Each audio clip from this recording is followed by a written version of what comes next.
चलिए स्टार्ट कीजिए अक्षर सारे टॉपिक्स। रीड चैप्टर नंबर 1 बच्चों, रियल नंबर्स पढ़िए, Euclid division lemma. Euclid division lemma. Given positive integer a and b, there exists unique integer q and r satisfying a equal to bq plus r, where 0 is less than or equal to r and b r is less than b. हाँ, where are is between 0 to B, बेटा ये ले लेंगे are is between A to B. इसका मतलब होता है अगर कोई नंबर आपके पास ए हो और ए को आपने बी से डिवाइड किया है तो आपके पास क्वोशिएंट आएगा क्यू, रिमाइंडर आएगा आर। तो A is equal to B of cube plus R, जहाँ आर की वैल्यू 0 से स्टार्ट होकर के बी तक जाएगी, बी से कम तक जाएगी। Here we call A as dividend, b as divisor, q as quotient and r as remainder. Dividend equal to divisor into quotient plus remainder. If in Euclid's division lemma r is equal to 0 and b would be HCF of a and b. हाँ, तब तक divide करो जब तक कि last वाला reminder 0 ना आ जाए। उस समय जो फाइनली आपका जो डिवाइज़र बचता है, डिविडेंड बचता, डिवाइज़र तो वो जो होता है वो HCF हुआ करता है। याद है बच्चों आप लोग को, मैंने डिवाइड करवाए थे ऐसे क्वेश्चन। चलिए ओके, इंपॉर्टेंट क्वेश्चन बेटा, यूक्लिड डिवीजन लेमा शायद इस बार सिलेबस से हट गई है हम लोग को, है ना? Yes sir. तो यूक्लिड डिवीजन लेमा से कोई क्वेश्चन नहीं आएगा, फिर भी ये दिया हुआ है तो पढ़ लेते हैं क्योंकि मैंने तो करा रखा है। Show that every positive even integer in the form of 6q और 6q प्लस 2 और 6q plus 4 where q is some integer. Okay, तो मान लेते हैं हम x कोई नंबर है और हम उसमें 6 से डिवाइड करते हैं तो क्वोशिएंट आएगा q, रिमाइंडर आएगा r। तो r कहाँ से कहाँ तक की वैल्यू लेगा बेटा? 0 से लेकर के 6 तक की। यस और नो? Yes sir. पढ़ो solution. Let x be any positive integer such that x is greater than 6. Then by Euclid's division algorithm, x equal to 6q plus r for some integer q is greater than or equal to 0 and r is less than or equal to 0 but less than 6. Therefore, x equal to 6q or 6q plus 1 or 6q plus 2 or 6q plus 3 or 6q plus 4 or 6q plus 5. Now, 6q is an even integer being a multiple of 2. We know that the sum of two even integers are always even integers. Therefore, 6q plus 2 and 6q plus 4 are even integers. Hence, any positive integer of the form 6q or 6q plus 2 or 6q plus 4 where q is some integer. हाँ, तो बच्चों इस तरीके से आप जो है ये इसको 6q प्लस 2 6q प्लस 4 ये सारे इवन इंटीजर के फॉर्म है। मैंने जब बताया था तो मैंने बताया था कि बेटा जैसे 6q लिखा है तो आप इसको लिख लो 2 इंटू कितना 3q, और इंटीजर इंटू इंटीजर भी इंटीजर होगा तो it is on the form 2m। And what is 2m? 2m is an even number. Now these are the question for homework. Next, अब देखो अब ऊपर क्या पढ़ा? ऊपर पढ़ा आपने यूक्लिड डिवीजन लेम्मा, और अब क्या पढ़ रहे हैं? Euclid division algorithm. एल्गोरिदम मतलब अगर आप एक ही चीज़ को कई बार लगाते हो तो उसको बोलते हैं एल्गोरिदम। पढ़ो बेटा Euclid division algorithm. Euclid's division algorithm. Euclid's division algorithm is a technique to compute the highest common factor HCF of two given positive integers. Recall that the HCF of two positive integers a and b is the largest positive integer d that divides both a and b. पढ़ो To obtain the HCF of two positive integers, say c and d, with c greater than d, follow the steps below. Steps 1. Apply Euclid's division lemma to c and d, so we find the whole number q and r such that c equal to dq plus r, where r is less than or equal to 0 but less than d. हाँ देखो अनामिका, इसका मतलब क्या है कि दो number आपके पास c और d हैं, तो जो बड़ा नंबर है बेटा उसमें छोटे नंबर से डिवाइड करोगे, और छोटे नंबर से डिवाइड करोगे तो q आएगा और r आएगा, और जहाँ पे r की वैल्यू जो होगी वो 0 से लेके d के बीच में होगी, है ना? अब step number 2, if r equal to 0 then d is the HCF, मतलब जिससे आपने डिवाइड किया था वो HCF है ऑफ c एंड d। अगर r is not equal to 0, applying the division lemma to d and r। अगर r 0 नहीं है तो आप फिर से इसमें लगाओगे, किसमें? डिवाइजर में और रिमाइंडर में, है ना? हाँ, स्टेप 3, ये प्रोसेस तब तक लगाते रहोगे जब तक रिमाइंडर ना 0 हो जाए। एट द एंड स्टेज जहाँ पर रिमाइंडर 0 होगा वही वाला डिवाइजर आपका HCF बनेगा। This algorithm works because HCF of CD that is equal to HCF of DR, okay, where the symbol CD denotes the HCF of C and D। चलिए important question, IMP question एक करिए बच्चों, copy में लिखिए कि 867 और 255 का using Euclid division lemma कैसे निकालेंगे HCF। तो देखो ये नंबर बड़ा, ये नंबर छोटा, डिवीज़न में अप्लाई करो, पहले बार में डिवाइड करेंगे बच्चों, 867 में 255 का डिवाइड करो, कितने बार जाएगा बच्चों, 255 बार जाएगा, और रिमाइंडर बचेगा, सॉरी 3 बार जाएगा, और रिमाइंडर बचेगा 102। तो आप लिखोगे ये क्या अनामिका 102, क्या रिमाइंडर 0 आया कि नहीं आया? सर नहीं आया। नहीं आया तो फिर से बेटा लेमा लगा दो 255 ओवर 102 में, लेमा लगा दी, फिर से लगाई, 102 से डिवाइड किया, रिमाइंडर 51, फिर नहीं आया तो 51 में और 102 में, बट अब की बार डिवाइड किया तो रिमाइंडर 0 आ गया, इसका मतलब HCF कितना होगा, 51। क्लियर? Yes sir. चलिए, ये नोट्स मैं आपको पहले भी भेज चुका हूँ, अभी भेज दूंगा, तो ये क्वेश्चन जो इंपॉर्टेंट वाले हैं वो कर लीजिएगा, क्योंकि ये केंद्रीय विद्यालय ने पेपर बना के भेजा है, इंपॉर्टेंट है ये सारे क्वेश्चन। ओके, सो ये भी आपके होमवर्क है। हाँ बच्चों, ये क्वेश्चन 1 मार्क्स में एग्जाम में आया था, फंडामेंटल थ्योरम ऑफ अर्थमेटिक। क्यों भाई, तुमने भी पूछा था ना, अक्षत आपके स्कूल में आया था ना? Yes sir. हाँ, ये डायरेक्टली एग्जाम में पूछा गया था, फंडामेंटल थ्योरम ऑफ अर्थमेटिक। क्या होती है अक्षत फंडामेंटल थ्योरम ऑफ अर्थमेटिक, बता सकते हो? सर हर एक नंबर जो होता है नहीं, उसके हर एक कोई नंबर दो नहीं, प्राइम एक होगा। Composite number. एक कंपोजिट नंबर होते हैं, उसके 2 प्राइम फैक्टर नहीं नहीं नहीं, गलत, बिल्कुल नहीं, बिल्कुल गलत, बिल्कुल गलत बता रहे हैं बेटा। एक कंपोजिट नंबर का जो भी प्राइम फैक्टराइजेशन होता है वो इकलौता होता है, मतलब एक कंपोजिट नंबर का प्राइम फैक्टराइजेशन वही होगा। जैसे 6 का 2 इंटू 3 ही होगा, और 2 इंटू 3 किसी दूसरे नंबर का नहीं हो सकता है। समझ गए? Yes sir. हम्म। लेकिन ये फिर तो प्राइम नंबर के लिए भी ट्रू होना चाहिए ना? भाई प्राइम नंबर का फैक्टर होता कहाँ है, एक ही तो होता है ना, 2 इंटू 1, 3 इंटू 1, है ना?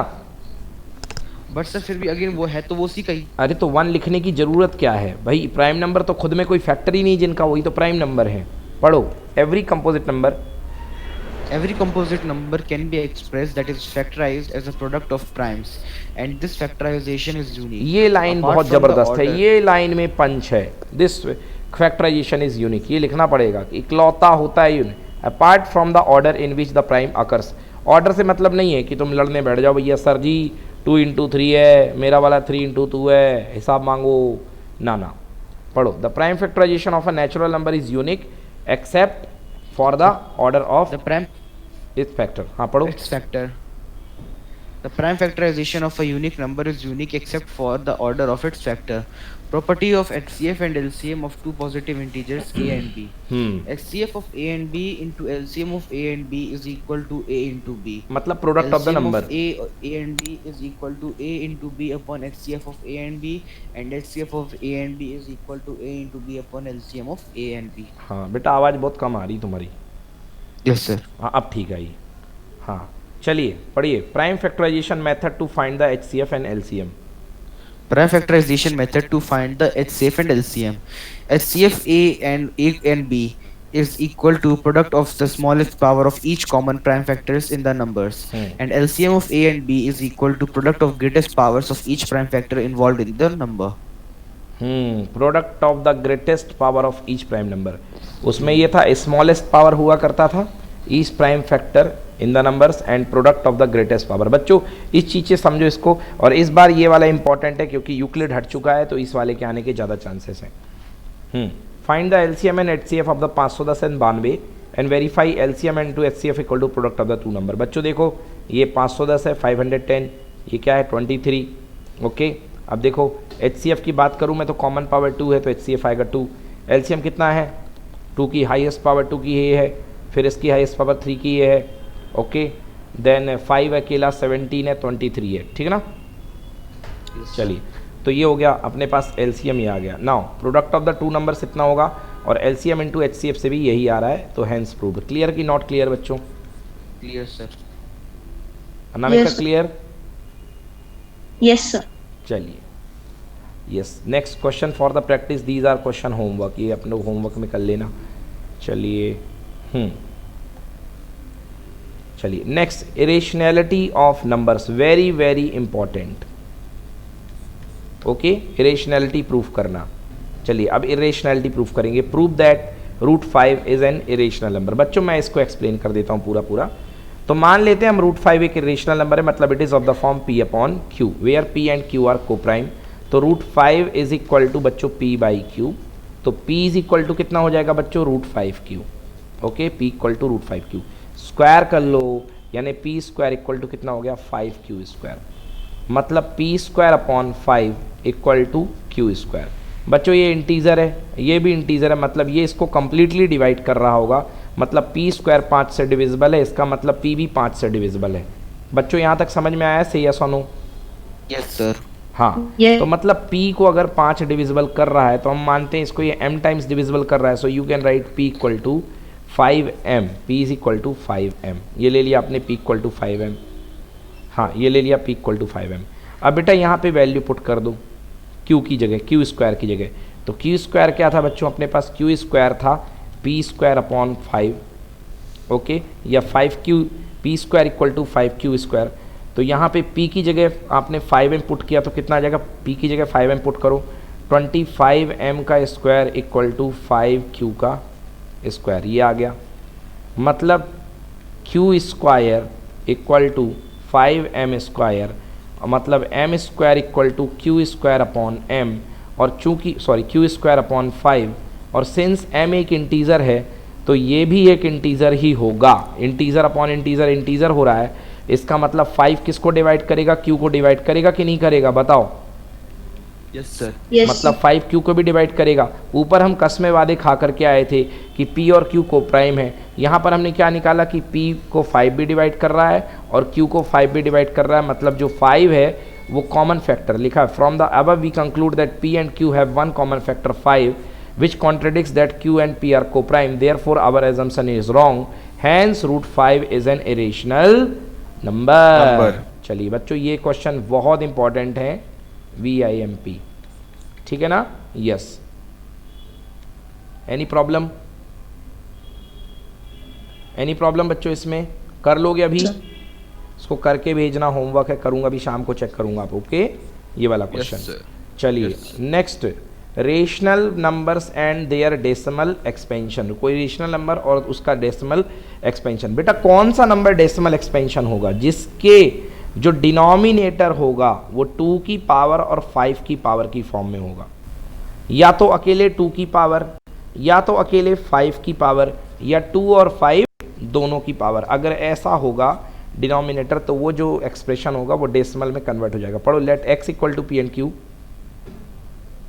अक्षत पढ़ो। Let x equal to p by q be a rational number such that the prime factorization of q is of the form 2 to the power m into 5 to the power n, where m and n are non-negative integers. Then x has a decimal expansion which terminates. Let x equal to p by q be a rational number such that the prime factorization of q is not of the form 2 to the power m and 5 to the power n, where m and n are non-negative integers. Then x has a decimal expansion which is non-terminating, repeating. बिल्कुल सही बात है, ठीक है ना? तो अगर 2 और 5 के अलावा है तो रिक्योरिंग होगी। चलिए इंपॉर्टेंट क्वेश्चन पढ़ो अक्षत।